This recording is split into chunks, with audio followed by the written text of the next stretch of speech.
Hey, I'm Dan Fitzpatrick here, stockmarketmentor.com. I've had about a week off now, and I got a brand new knee. I'm very, very happy about it, though I got about enough swelling in my knee to look like I had a grapefruit implanted in there. Anyway, so let me get to it. During the interim, I guess Kathy Wood, the greatest stock picker of all time, took a bunch of Teledoc just before they reported earnings, after which the stock imploded. What was it? How far down did it go? Well, it opened 44% lower.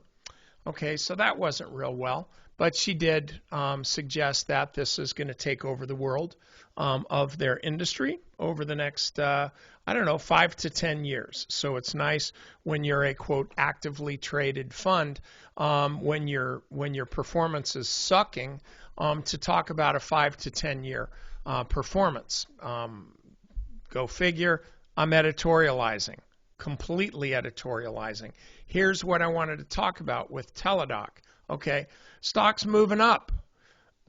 Personally, I could be wrong, and I don't want to give anybody the vapors, but I think this move up is really more a function of being so darned oversold, like more than 3 standard deviations below the mean here, which is the 20-day moving average, that it really had to come up. Okay, but the actual reason is not important. A couple things. First of all, this reminds me of Coupa. Remember last, in March here, same kind of thing. It didn't implode quite so bad, but the stock fell again way outside the norm and reverted nicely. I mean, this thing ultimately went up over 70% and eclipsed the top of the gap. Now, will Teledoc do the same thing? Seriously, it might. It very well could. I mean, I don't know. But this is what I think. I think you've actually got a pretty solid floor in at $30. If this was not here, you'd still see the stock in a pretty significant downtrend.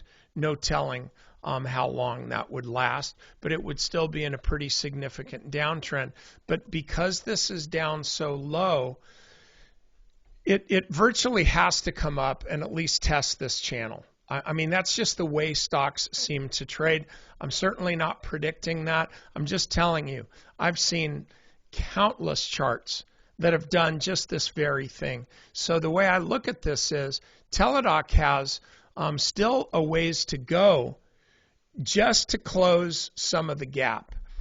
And so that kind of leads me to a trade idea that I have. And it actually involves options. If you like this trade and you're seeing, you agree with me that, hey, the bottom here is $30. Shoot, I could even make a case for $35. Then this is what you do.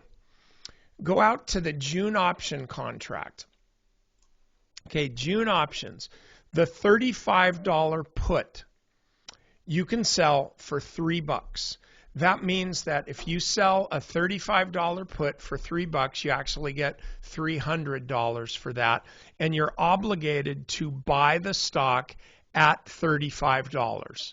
So if the stock pulls back, sorry, dude, you own it at $35. But because you got $3 for that, your cost basis in the stock is actually down here. We'll do it this way. Your cost basis in the stock is down here.